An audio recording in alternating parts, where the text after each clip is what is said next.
Promotional consideration paid for by the following. Hi, I'm Don of Don's Country Store. We're your one-stop shop for night crawlers, stink bait, animal calls, fishing license, deer weigh station, mashed liquor, rocking chairs and shotguns, fireworks, Berlin's world-famous pies, Civil War memorabilia, reading material, castor oil, VHS tapes, and the newest fax and telex machines. We also offer hog feed, chicken feed, and Merlin's hominy grits. We have patriotic items too. We are the center of a thriving community. Stop by and set a spell. Don's Country Store. Shut up and sit down.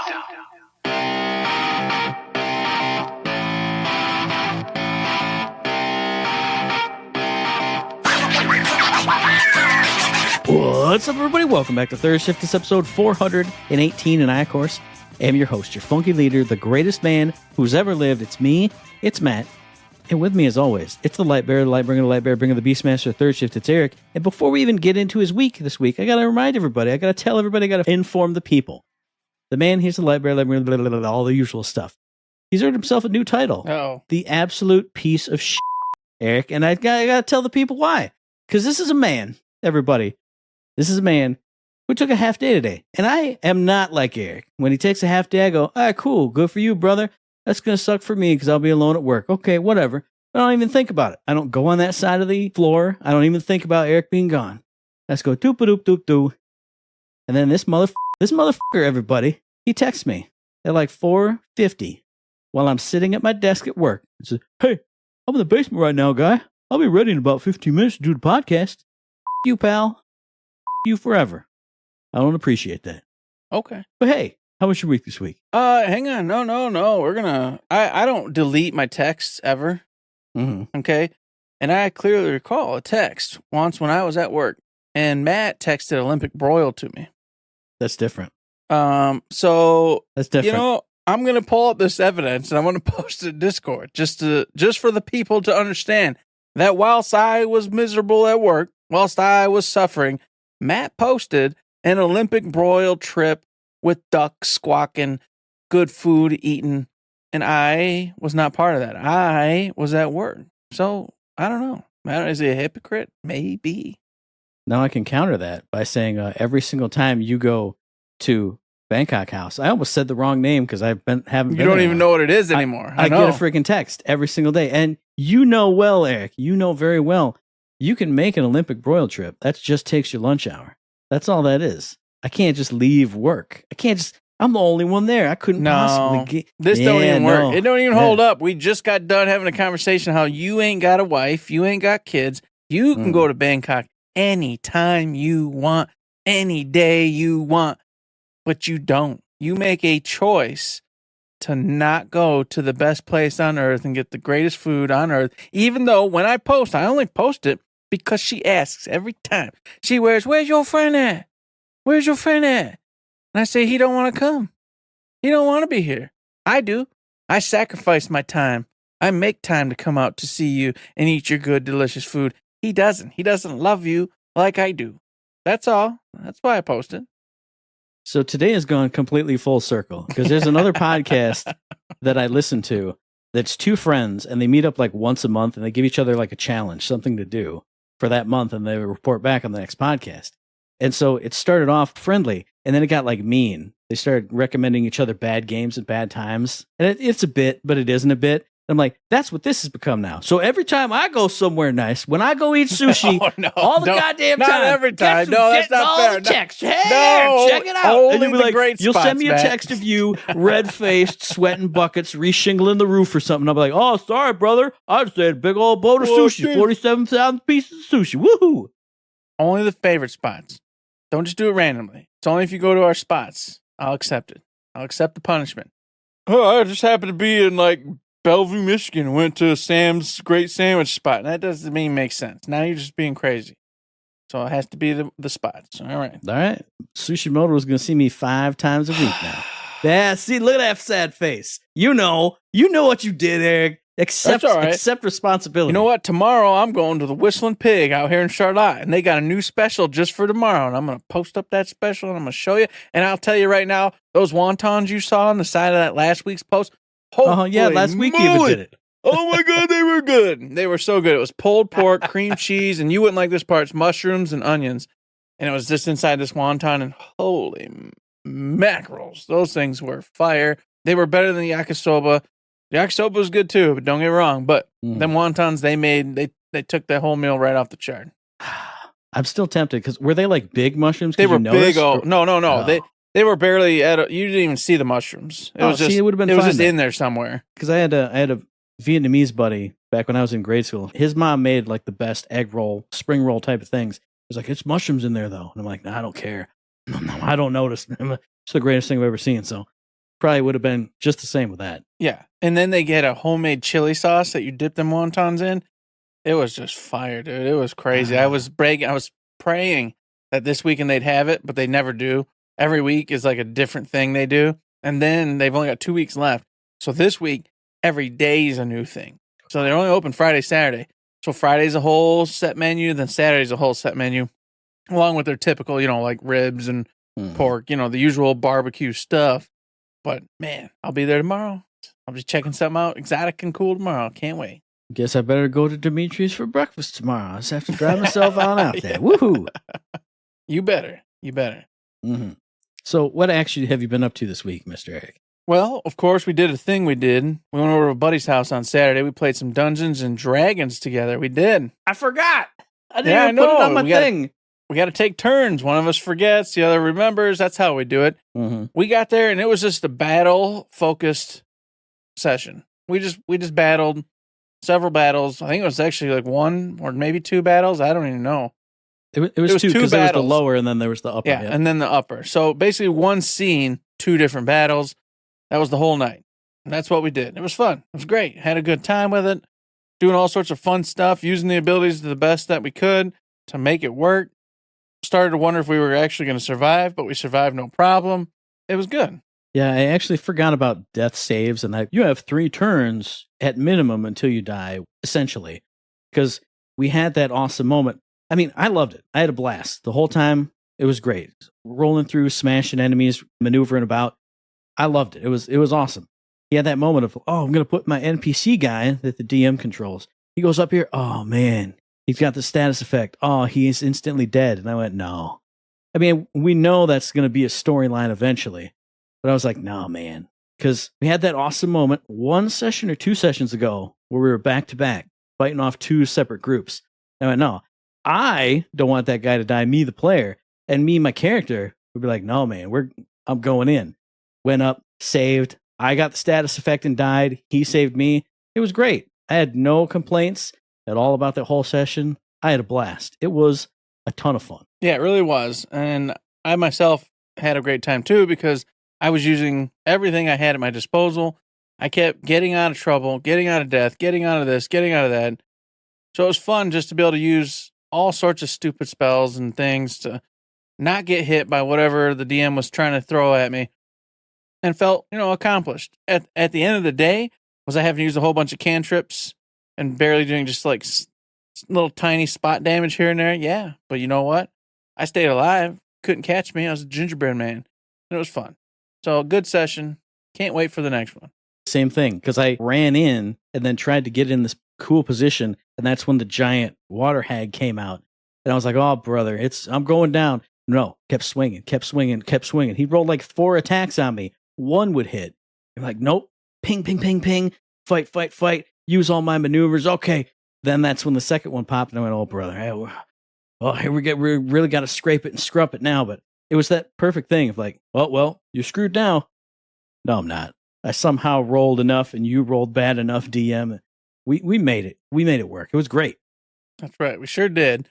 And the next session has us going with, first off, what's funny, and I won't go too long because obviously y'all aren't playing with us, so you don't know. But before this all happened, we had options. We had like 3 or 4 different options, and we went with the option to go investigate and then end up in this huge thing. And then at the end of the session, he gives us like 3 or 4 more things and options. So we're now sitting here with like 6, 7 different paths, different people, different things to do, go talk about. And I can't wait to see as if he's legit and we can actually go look at all these different options, or if he's going to try to push us into one and we forget about all the other 5, 6 paths and options he had laid out previously and with this one. We'll find out. And that was the one thing I felt bad as it was happening and then afterwards, because I was like, oh, you got to go. And he was like, here's all the stuff. And I went, okay. I was kind of nodding along, like, I'll remember some of this and we'll refresh it later. And then it kept going and kept going. I went, oh, uh-oh. I'm not stupid. So I just grabbed my notes and started writing it down real quick. But I was like, I was in that like combat. I felt like my character. I was in like a combat frenzy. All right, we did it. Oh my God, we did it. Awesome. All right, it's time to rest.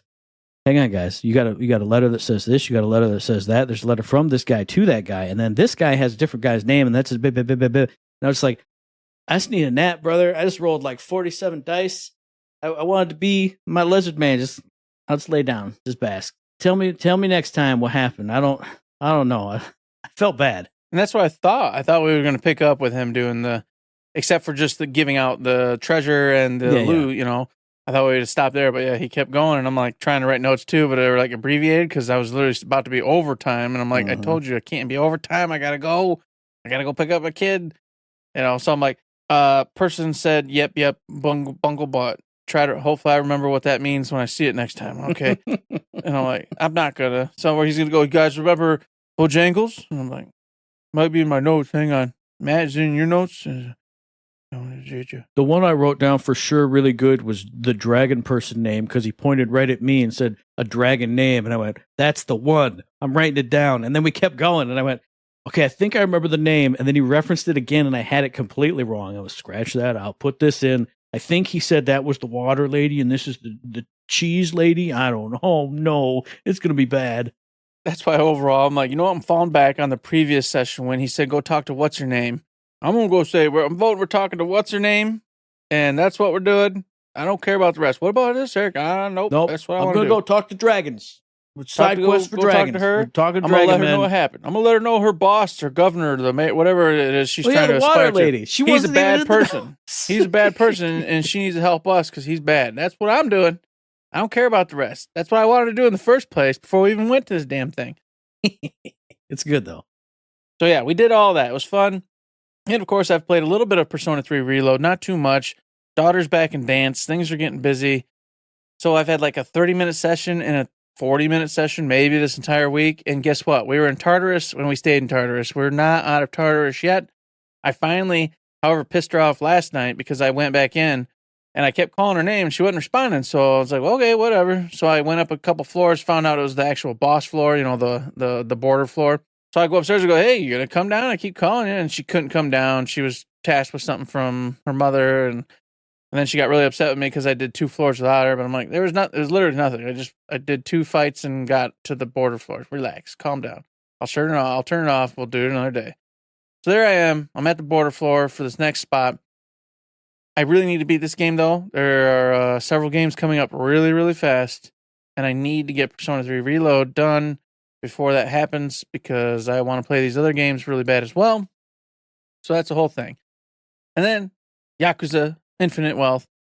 I am loving this. I'm playing this whenever I get a chance to.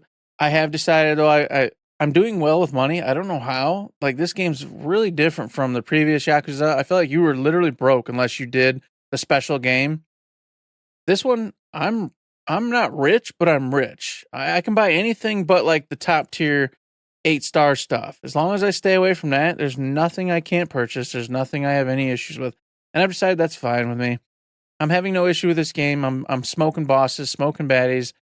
So I'm not going to bother with the island, and I'm going to just, mainline the quest and side quest portion because, once again, this game's fantastic and I love it. But we're coming up on another 3 to 5 games I got to play before the end of the year. So with that in mind, I've been jumping back and forth between, Kiru and, of course, Ichiban, and just having a good time with it. The stories are all just about to meld. We're just about to get to the point where we got to group back up and help one another out again. And I am so stoked to do it. But of course, what did it do? It went, hey, but before you do that, Kiru has to do a whole nother set of reminiscences and all this other stuff. So once again, I'm going through the whole map. going to the spot and go, I remember when I did this, and then doing those the hero ones. What are they called? The little hero, side hero gigs. Part-time hero. Whole nother slew of those came up, and of course the detective Date or whatever his name is. He's called me like 5,000 times, and I've gone on 5,000 of these events with him, and they're all fun. I enjoy them all, but we're still not done. And he just called me again. And I'm like, dude, I'm not even in the town you're in right now, but I got to do these all. There's no way I'm not going to do them all. But then again, it's to reminisce and this, and then of course the overarching quest is, hey, are you ready to actually go team back up and let's finish this up and do it? And I'm like, I really am, but I got to do these side things. I gotta see if I can't max out Kiryu and make him just the beast he needs to be. So I love it. Don't get me wrong, I'm enjoying it. But holy moly, man, it's a game that keeps on giving, I'll tell you that. And other than that, that's it. That's all I've done. Nothing too crazy this week. What about you? Now, see, I forgot we did D&D, so I wrote down the other personal thing that I've been doing this week, and that is there are a couple of wrestling reviewer / commentator guys who I'm a fan of. They did like all the Nitros and all the Raws in the Attitude Era. I've listened to those like a million times. But then for a while, they started doing reviews of NWA World Championship Wrestling from like 1985 up until Jim Crockett Promotions got bought out and it turned into WCW. So I was listening to those. I'm like, this sounds fun. Like, it sounds different. There's a bunch of goofy characters. There's a bunch of serious characters like Ric Flair and Dusty Rhodes in their heyday, the Andersons, all that stuff. So I've started watching that. Most days it's a slow pace. I'll watch it like for the first half of lunch. And then when I'm ready to read my book, I read my book. And then work at home days, I put it on my tablet here. And whenever I got the free time, in between jobs and stuff, I put it on there. God, that show is so good. It's so much fun because you have the highs of like Ric Flair promos, Dusty Rhodes promos. And I've seen this picture before. I've probably seen the promo a million times before. That one promo where it's Dusty Rhodes and Magnum TA, and they're both blue collar guys, and they show up in these like floor length fur coats to this interview with Tony Schiavone, and everybody's like on the verge of laughing. But then the in-ring stuff, it's either really awesome, which there's been a lot of really awesome matches, like long matches going through commercial breaks. And then there's some that are just horrible because the enhancement talent, the squash match guys they have in there are ugly and just like terrible, but it's fun. And that's what that review was pointing out, those reviews that I listened to. And I'm watching it now with fresh eyes, and it's so good. It's, a time capsule from another time. Everything's so different now, but so much of that stuff is still really good. So I'm having a blast with that. On the video game front, hey, I placed Persona 3 Reload also, but it was in the DLC. Episode iGeese or Operation iGeese, the answer. I streamed it. Had a lot of fun with it. It's very different, but what I do appreciate / don't appreciate is how hard that combat is. There's a different level scaling, obviously, because it's the DLC. You can't go in with your level 99s. I went in there, I'm like, all right, cool. I'm used to just stomping enemies, waffle stomping them. Oh, if it's a scary shadow, I haven't been scared of a scary shadow in like 120 hours, however long it's been. So I roll up, intro dungeon stuff. Okay, I have to use abilities to knock the enemies down, all that stuff. Roll up on a scary shadow. I was scratching, I was fighting, I was clawing for my life. I got up to a guardian floor in the new dungeon. I was scratching and fighting.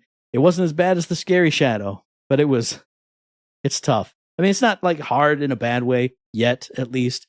And I've gotten to a part where I can go back through the dungeon now because I've cleared the first part. Now it's time to go into the second one. So I'm going to farm up a little bit, get my backup party members to the right levels. I still haven't done that, but I like it. It's just very weird, and it doesn't make sense. I said it on stream. It's so weird to not have your main character be the main character, since it's all around Aegis now. It's so weird to have everything going through her and doing the things that... I won't say anything else than that. She has certain abilities that you have in the base game, and it's so weird for her to do that. Even though it's your main character, she's the main character now. It's so weird. It's so strange, but I like it so far. I've heard people complain that it's a bunch of dungeon fights, and I know that it is because I've heard that since the first expansion ever came out. But I'm still enjoying it so far. The theory of what could be happening in my head is an enjoyable one. The one thing that I've seen that is kind of going on could open up a lot of really cool doors. So maybe I'll stream it this weekend if I have free time, if the house is quiet. Who knows? But the other thing I've been playing is Ace Attorney Investigations Collection, the first game. And I've got Star Wars to play. I've got Persona 3 to play. I've got Astrobot to play. I got too many games to play. So I went, okay. Ace Attorney Investigations was also on that pile.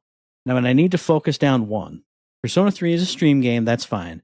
But I need to focus down on something so I don't just sit here and go, what am I doing? I don't know what to do.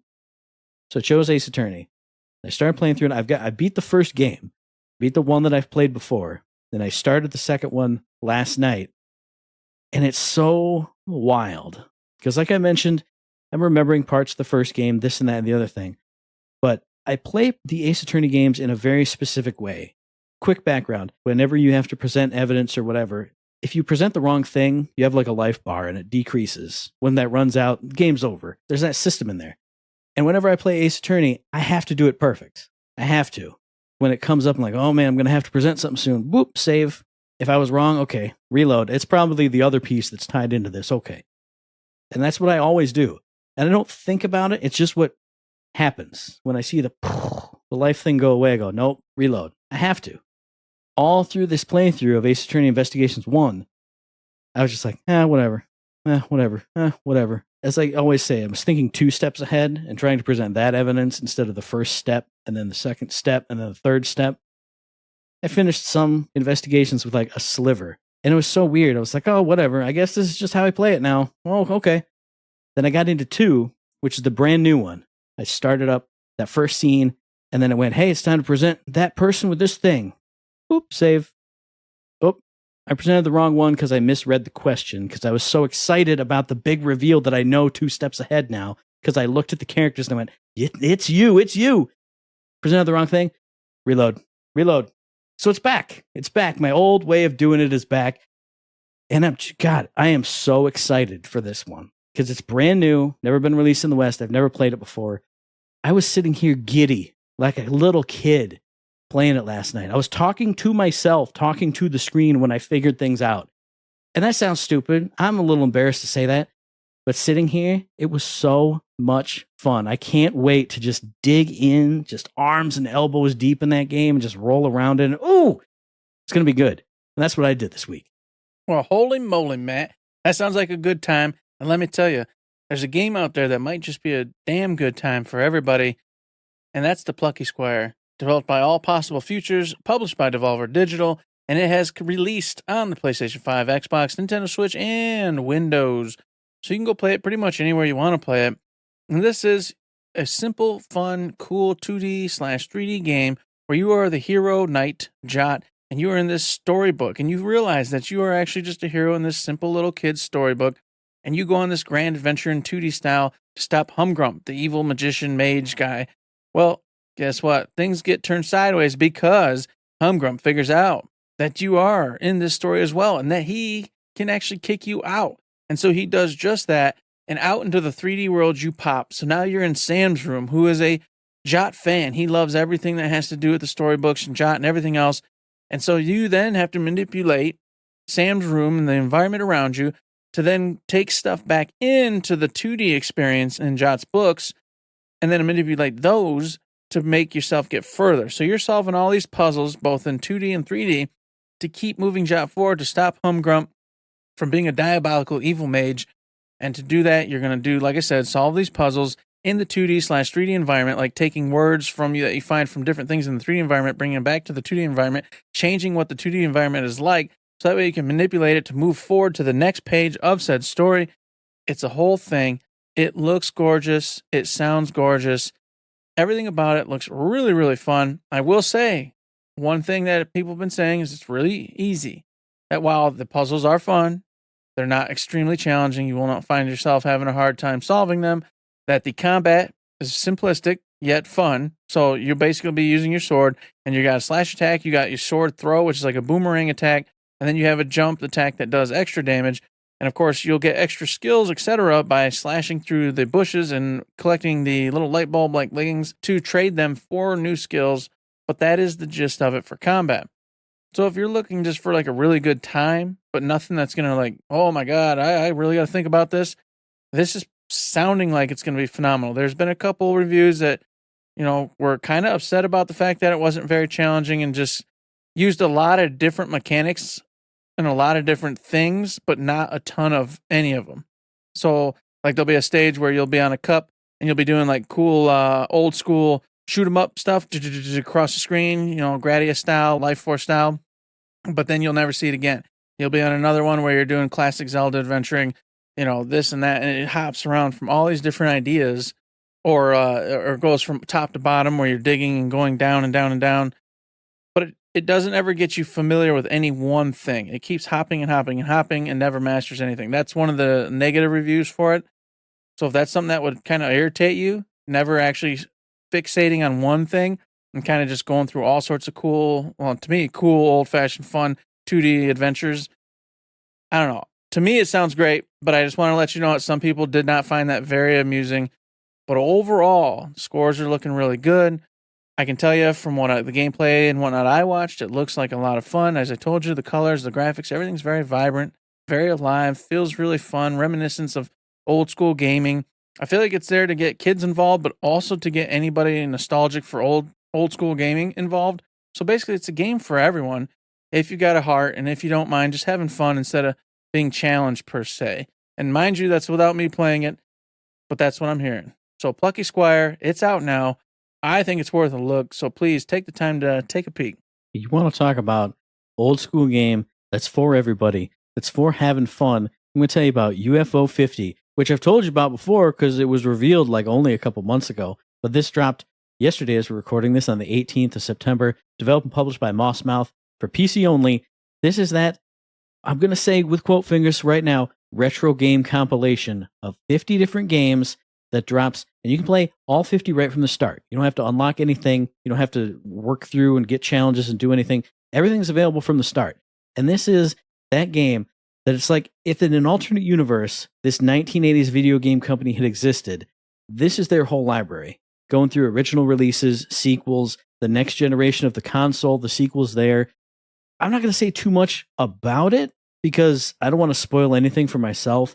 I did watch one guy's review of it on YouTube who's been doing lots of videos on this, and he seems to enjoy it a lot. Now, there are 50 games here, and so certain games are not going to be to certain people's tastes because of a bunch of different reasons. There's all kinds of different styles of game. There's, platformers, there's sports games, there's racing games, there's shooters, there's point-and-click games, there's almost first-person dungeon-crawling PC-style games, there's strategy games, there's JRPG in there, there's all kinds of stuff. So even in that guy's review, he said, you might bounce off of one or two of these games just because of the style or the graphical style, because some are pretty minimalist, some get really complex looking, but the pixel art's all great.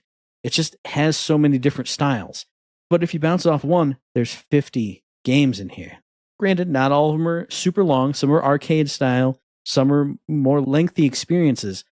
But he said there's something here for everybody. And I mean, there's no way there's not. There are 50 games here, and they're all well-made, good games, unique experiences.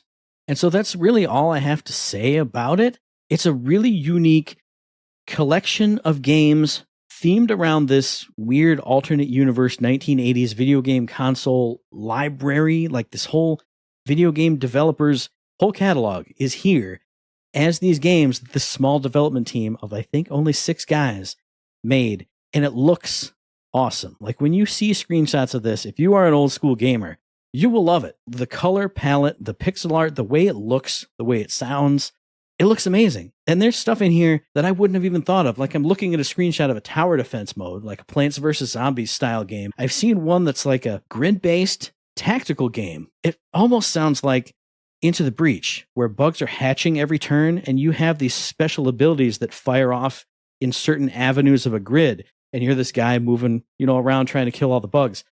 So there's not an infinite number, there's 50, but like an infinite number of experiences you can have with this one game. And I think it's pretty cheap too, because it's only out for PC. I believe it's only $20.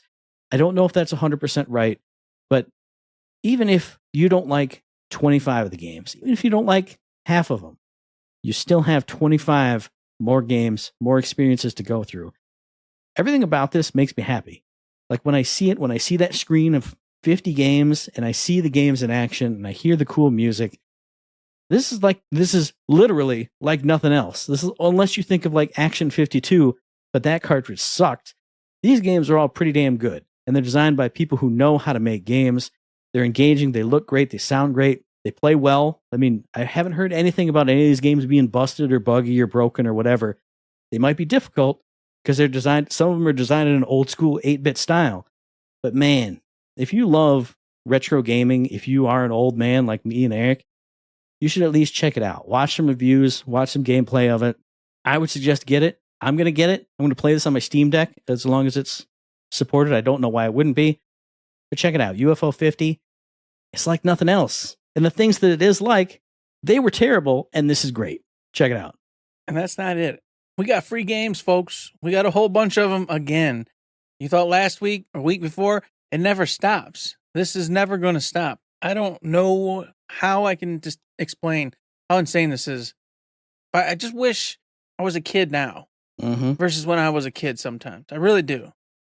Because I'd have all the time in the world to play these, and I'd be getting them nonstop, spoon-fed to me for free. It's unfathomable. And so many of them are amazing games. Or even if they're maybe not you and I's like exact cup of tea, some of these are super deep experiences. Straight like one bangers. of the ones we're going to talk about, I know people put like thousands of hours into one of these. It's insanity, and it's free. It's literally just free.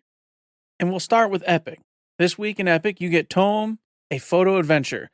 I've heard a lot about this game. I don't know much about it. It speaks for itself. It's apparently a photo adventure. You're some weird little dude doing stuff.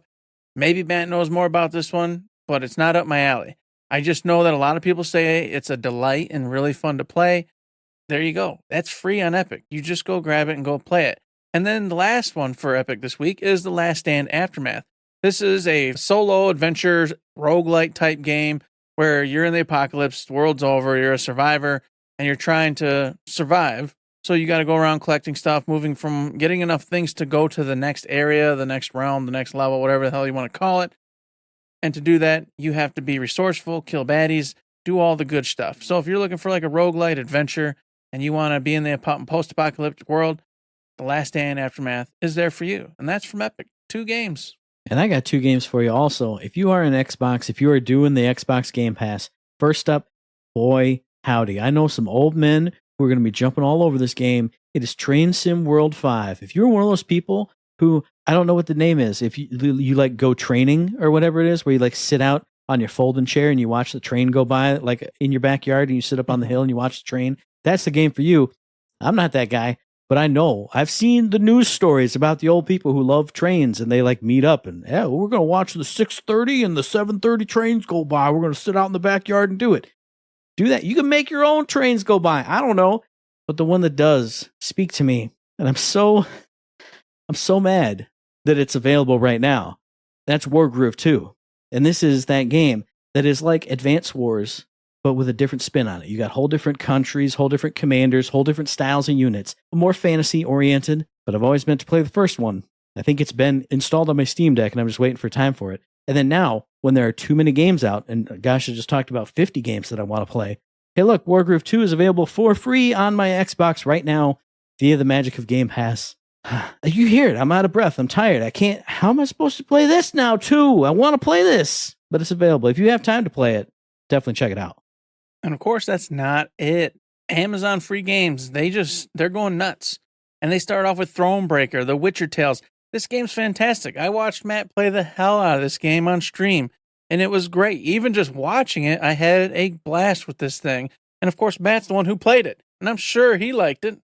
This is like one of the best games ever. I'm only sad that I have played it through twice, and now I don't have more to give of myself or more to pull out of it. But if you have never played Thronebreaker, if you love the Witcher universe, you don't even have to know anything about like Witcher characters or follow the books or the storyline. If you love that dark fantasy and you have any interest in card-based games, it's not even that big of a card-based game. Oh, God, it's so good. It's so good. It was my game of the year when I played it, when I streamed it. I've got like 35 episodes on my YouTube channel or something. Go check it out if you haven't seen that and see how much I love it. And then go get it yourself and play it because it's awesome. Because it's free for you right now if you have Amazon Prime. And then the Falconeer pops back up again, Matt. Yep. Remember that cool game? Both of us didn't really understand what it was, and then we saw it and we talked about it previously when it came up free or something somewhere else, and now it's free on Amazon. It's a cool aerial combat game. You're on top of this gigantic falcon, and you're pew, pew, pew, Star Fox, Star Foxing it through the maps, pew, pew, pew, doing all sorts of really cool stuff.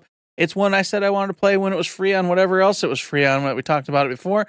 It's again here on Amazon Free Games Prime, whatever you want to call it. And I want to play it again. Now I have it on 2 different spots for free, and I still want to play it.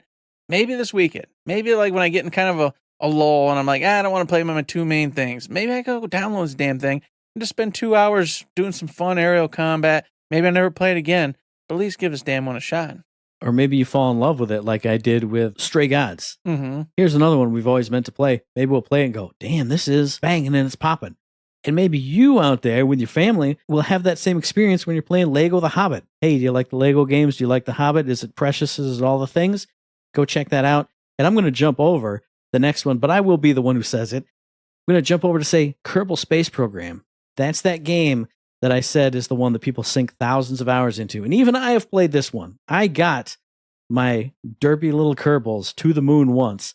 They did not make it back, but they made it into orbit and they got to the moon. And then I think they died. But if you've never known or heard about Kerbal Space Program, if you are that guy, if you are Dan, go in and get it. I was going to say, it was Dan. Yeah. And it's what soured the experience for me. Is me telling me I need to watch him do this. And sitting and watching him play this for about 2 hours. And I went, I don't ever want to see this game again. I don't ever want to see it again. But I bet it was fun. I bet it's fun if you're playing it. I bet it is.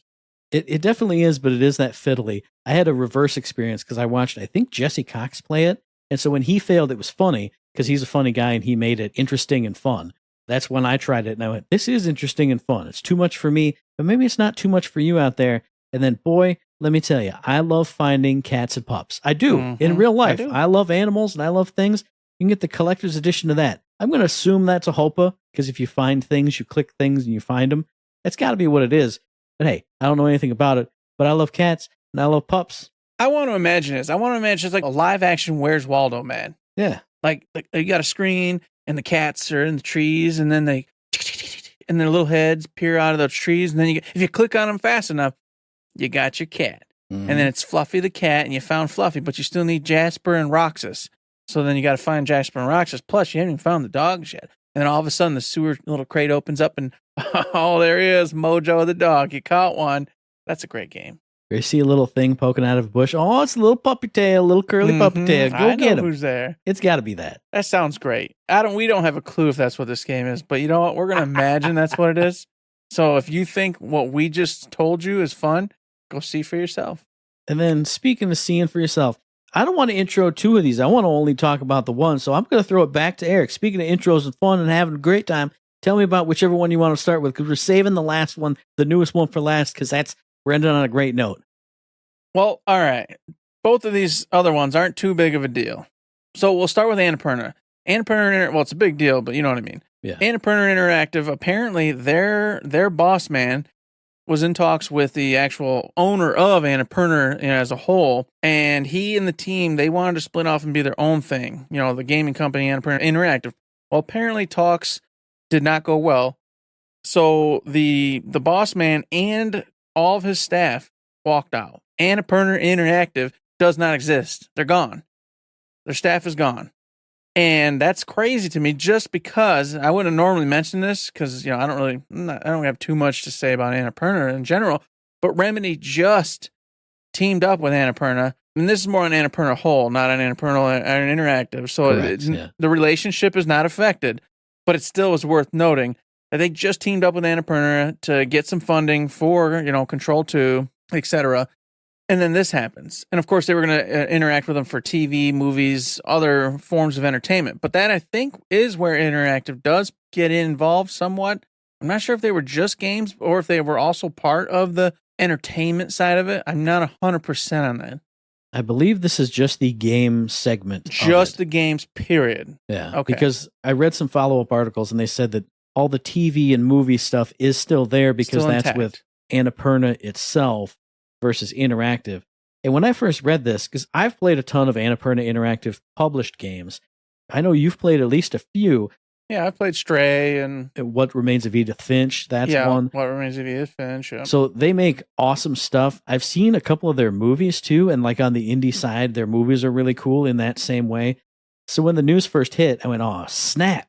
And they went, yeah, 25 people left. They're all gone. I went, how can there only be 25 people? I was stupid and I wasn't thinking. It's because they publish the games, they don't really develop them. I believe that's right.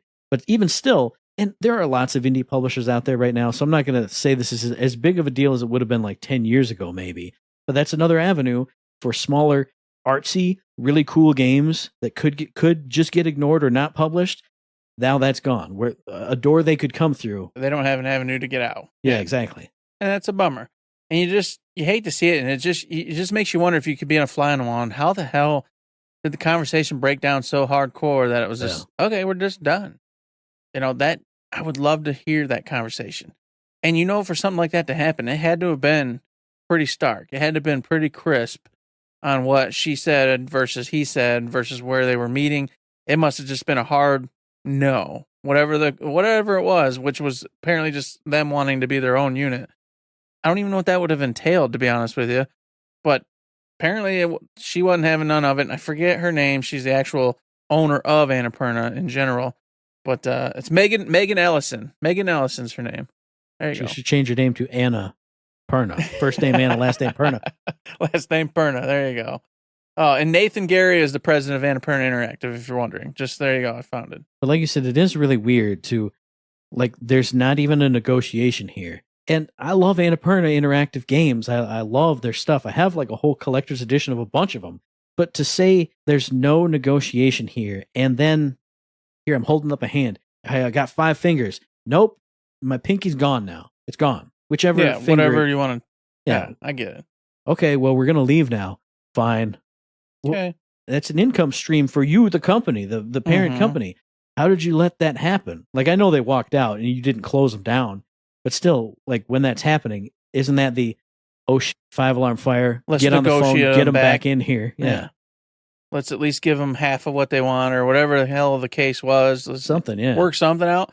But apparently, no, that wasn't what happened. I don't know if they intend to rebuild Annapurna Interactive from the ground up or not. But stay tuned. And of course, you can go take a peek and keep an eye on this yourself. I just want to make sure you guys were aware of what's going on out there. And the second one, before we get to the last of the day, is Switch 2. Apparently, there were some leaks. There were some renditions of it. Apparently, those might have just been completely false and made up. And then, of course, the specs and whatnot, they're still up in the air on whether those were actually real. But I will say, if you go read the specs for it, it's pretty much what you're going to expect the Switch 2 to be. So even if they're not real, it's pretty much, as the rumors have been coming in over time, what it is going to be, which also kind of lends the case that maybe this is just a bunch of made up garbage. But then there was also pictures posted of what are supposedly the actual new Wiimotes. And I can tell you, if this is all true, which take it with a grain of salt, I don't really think it is. I think it's some peeps just, making stuff up and doing whatever. I'm going to be sad because the Wiimotes suck. Let's just be real, man. They're uncomfortable. They're not great to hold. I was really hoping that they would do like all their third-party counterparts do and put the fat backs on so you actually have something to grip. But from the renditions that were given, that's not what they're doing. It's going to be very similar to just what the traditional Wiimotes were. And first of all, Joy-Cons. Or not Wiimotes. You know what I'm talking about. Joy-Cons. God damn it. But second of all, I agree with you 100%. And everybody knows me. I am Skeptic Jones until Nintendo literally comes out and says, here's the Switch 2 reveal. Blah, blah, blah. Here's what it's going to be. But I saw it. It looks too much like a regular Switch. You know how Nintendo is. Nintendo is weird. Even going from the Wii to the Wii U, they did something weird and changed it up. So for this to just be like, oh, it looks exactly like a Switch. Again. I went, nah, negative Nancy Jones. But I agree with you. Because I don't play just with Joy-Cons a lot, but with visual novels or point-and-click adventure games or Ace Attorney games, that's how I play them. And my hands have literally been cramping the last 2 days. I'm like, God, why does it feel like God, what's going on? Or, I'd make a fist to do something else and it would hurt. I'm like, what's going on? Oh, it's because of the little dinky freaking ones. They do need to make them fatter. And there are fatter options, but they only work in handheld. So they need to open up the Bluetooth. So Hori can make just standalone ones. Give me something, or I'll pay $20 to give me some fatback snap-ins. You got to do that. And I'm sure they probably will, because I'm sure they've heard this from, even Asian players have to have problems with that because they're just too small. They're great for kids, but not for adult human hands. So that's another reason why I think this can't be really it. They have to do some kind of change.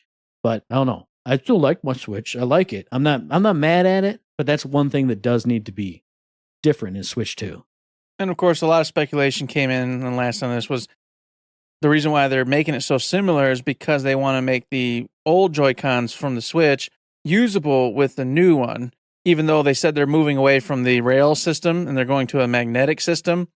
So even though they're moving from that to that, there's all the rumor and speculations that they want to make sure you can still use the Joy-Cons that you've invested from all your Switch stuff on the new one, because of course, a lot of people are insane and spent like $1 billion on all the different exotic Joy-Con controllers you've gotten over the years. And so they don't want to veer too far away from that to keep it all there in the family. Once again, I'm like, no, you can still create a brand new Joy-Con that isn't just a simple, stupid little slim thing, and still let people use the rail system with their old ones if they want. That shouldn't affect it to me, but who knows? All you got to do is make sure that whatever link technology they use, whether it's Nintendo Link or Bluetooth or whatever that the Joy-Cons use, make sure that's in Switch 2. Now you can just use it. But hey, if you want to use it in handheld, you have to use the nice new one. And surprise, they're going to have 1 million colors if they actually have the same kind of scenario of the Switch 2 Joy-Cons. So you're going to double dip and you're going to get it again. If it was the case that they don't want to abandon the people who have all the colors, just let them link up. Push the buttons and they link up. Slide them on once or tick them on once or plug them in once or whatever. And then, okay, now it's linked forever, just like it is to your Switch. That's no excuse. There's no way. No. So with that being said, the body of it, who knows? It's all in the air. And then last but not least, once again, this is just speculation unless you believe the leaks. The power-wise, it's going to be reminiscent docked of the PS4 Pro, but a little bit higher. And then undocked, it's going to be having the power of the PS4, but a little bit higher. So just in a nutshell, you can do more research. They have other specs like on the memory that's going to be there, et cetera, and some more stuff on it. But just in general, that's what you can expect according to the leaks. If that's true, I'll take it. I don't play my Switch a lot. I don't push it to the limits or anything. I know Doom's not going to run great on it. But playing Ace Attorney, I have been getting some hitches. And I don't want to be that guy who, oh my God, what? Because I know 2D games are resource intensive. But they've been remastered and whatever. But those were DS games. There's no reason I should have some stutters and some... I hit the button to open the menu and it goes... Menu open. Give me more power, I'll be happy. Mm-hmm. More than this, and I'll be happy. It's fine. Yeah, I agree. So I would say go ahead and have some fun and check this stuff out if you're really interested. But none of this, to me, really panned out to be concrete. I'm not yelling at Matt that this is for real this time, and he's telling me it's not. This one, I don't really know. But go check it out. Otherwise, hey, don't listen to a word we just said, and wait for it to actually be revealed, and you'll get the true specs from Nintendo themselves, which will probably be at the Tokyo Game Show, because they said they're going to be there with some cool announcements. Speaking of cool announcements, things that are real, things that are coming to you news from an actual source that's making the thing. I'm going to peel back the curtain a second. I'm excited for this. I know Eric's excited for this because in the show notes, what he wanted to write was that sexy ass 30th anniversary PlayStation. But he's so excited, he's missing letters out of PlayStation. I'm missing letters. It's a PlayStation. It's Stay on. And I knew you'd be excited because I was excited too. I think I got it on Twitter from Cheap Ass Gamer. And they went, hey, check it out. The new 30th anniversary stuff is coming. So you got, a PlayStation 5 digital console. You got the DualSense controller. You got a DualSense Edge. You have PlayStation PS 30th Portal. anniversary themed Portal. And then the PS5 Pro with themed accessories going on it.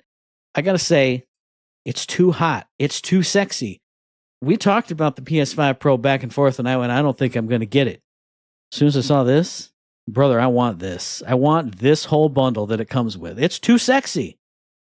Matt, we're going to be fighting, though. There's 12,300 of these being made. That's it. 12,300. You got to be one of the first 12,300 people to click on the PlayStation Direct to get this item.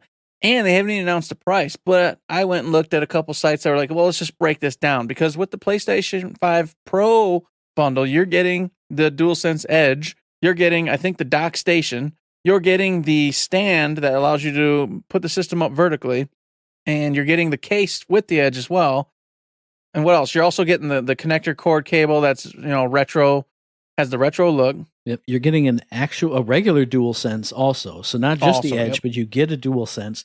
Then there's a bunch of unique and weird items. There's like a magnet or a sticker that's the old PlayStation logo. Mhm. There's like a PlayStation paperclip, which looks really weird, but it's that same logo. It's in a really cool thing. So like hang that on your pegboard or something. You get PlayStation icon themed like cable wraps. I don't know if they're magnetic. They look like the magnetic ones that I have that ping together at the end and are super cool and nice. I think that's it for that one. But damn, as soon as I saw those pictures, I was just like, I was drooling. I was foaming at the mouth. I was at work and I wanted to just like jump up and throw my hands in the air. I did too, but here's the problem. Of course, like I said, a couple sites have done the breakdown of just those parts and components and how it would price together. This product, and being that it's a 12,300 unit only, they're thinking it's going to be 1,200 plus, easy without a doubt, not even a question. It's going to be $1,200 plus American, and I don't know how am I supposed. I don't know how I'm supposed to justify that. I don't. When I click that button for that bad boy, that's a divorce. That's a heart attack. I don't know. I don't know how I'm supposed to say that it was worth. You know what I mean? Worth it. Yeah. But this thing is gorgeous. It's got the old school PlayStation gray coloration going on. It's got the, of course, whatever number it is out of those 12,300 units set on the side. It's got the old school original Sony colored PlayStation symbol right at the top of it. It's got the indentation on the inside with all the 30th anniversary, PlayStation 30th anniversary, XOX, all the good symbols. Same on the bottom corner of it. The stand itself is, of course, redone to match the gray PlayStation coloration. And, of course, this is also with the Edge. This is with the regular DualSense. This is with the docking station itself. Has all the coloration changes.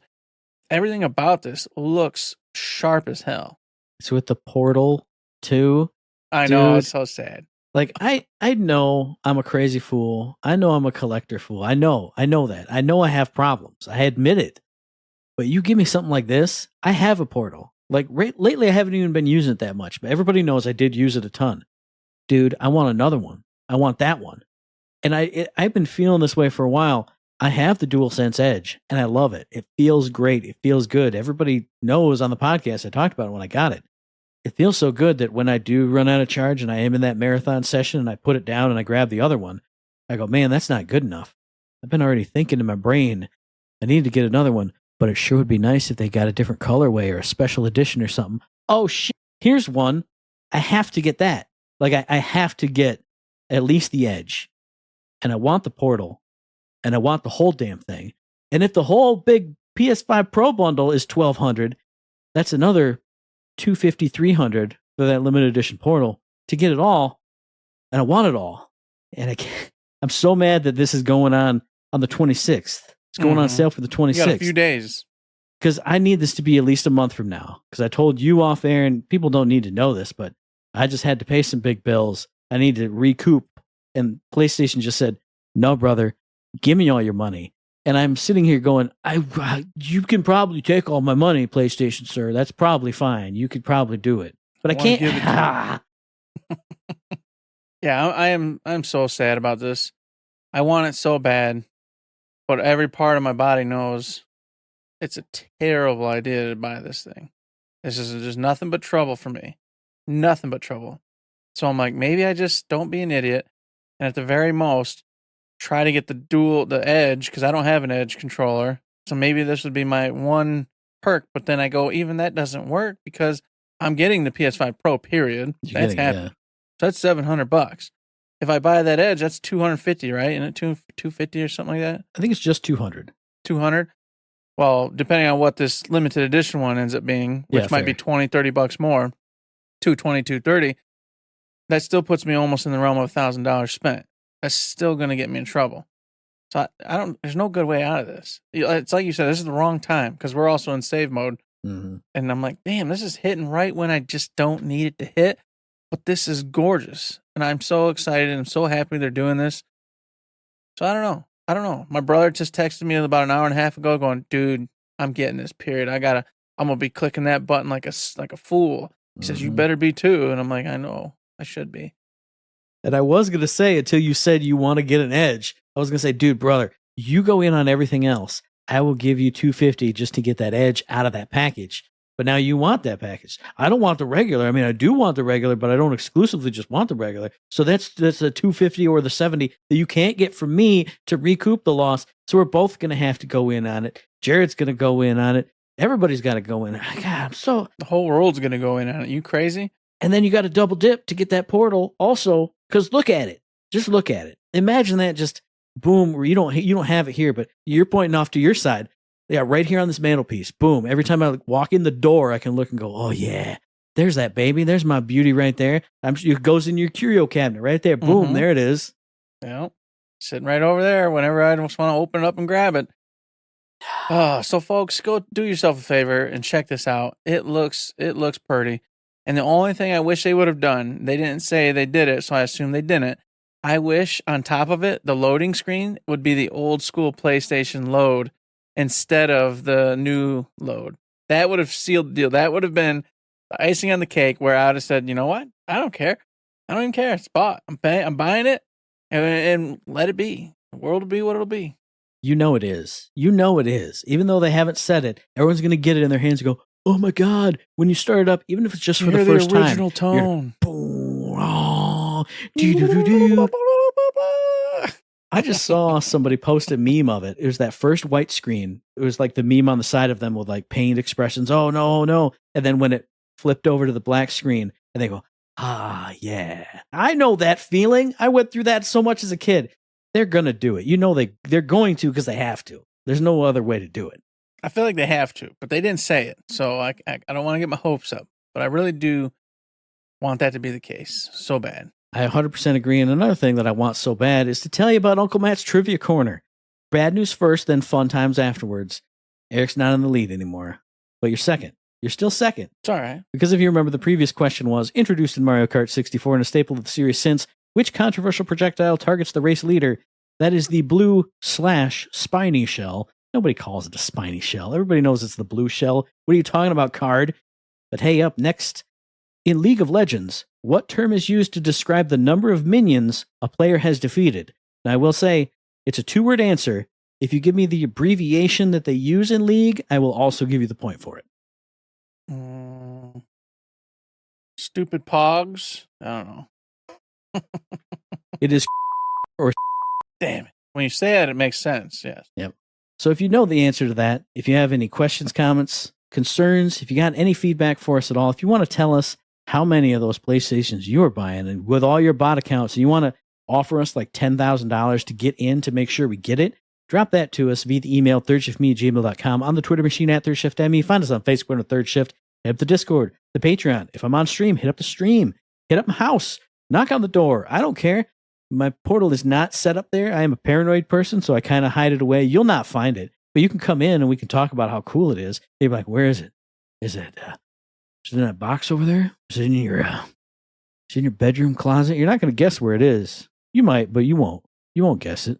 You ain't going to guess it. Just like you ain't going to guess how much fun you're going to have when you go to Patreon and throw dollars at us. Because you're like, guys, I need you to get those special PlayStations. I need to make your lives happy. And you're going to throw bucks in. You're going to, here's all the bucks. And we'll go, oh my God, you've influxed us with all this cash. And I feel like we have to buy this product now. And then we'll put pictures up of it.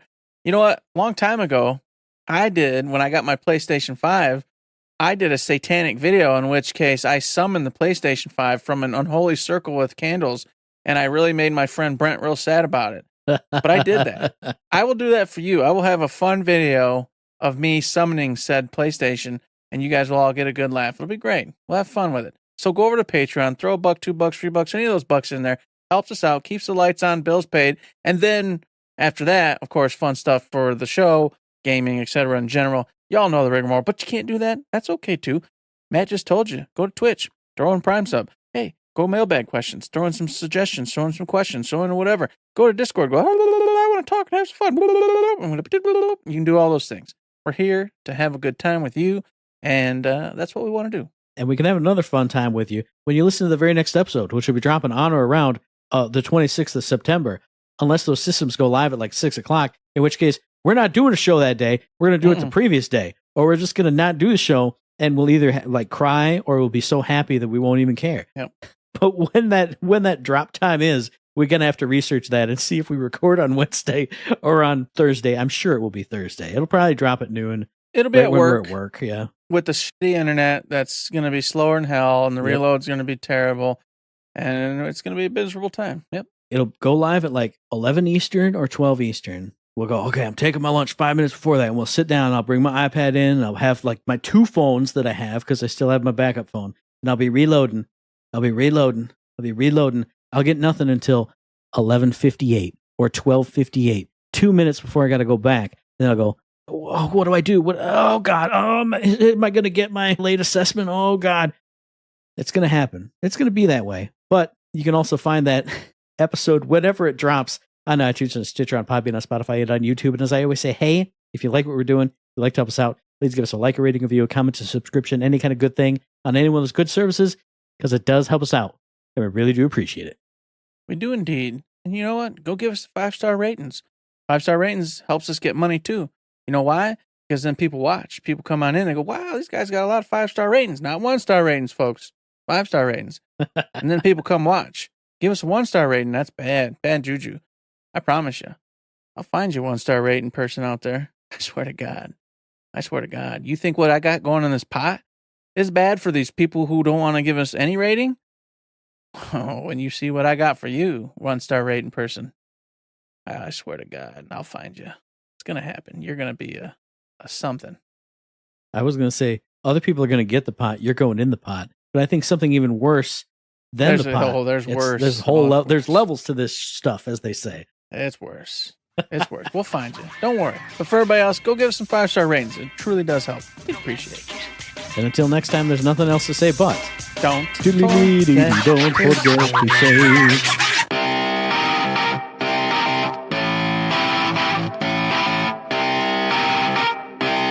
Shut up and sit down.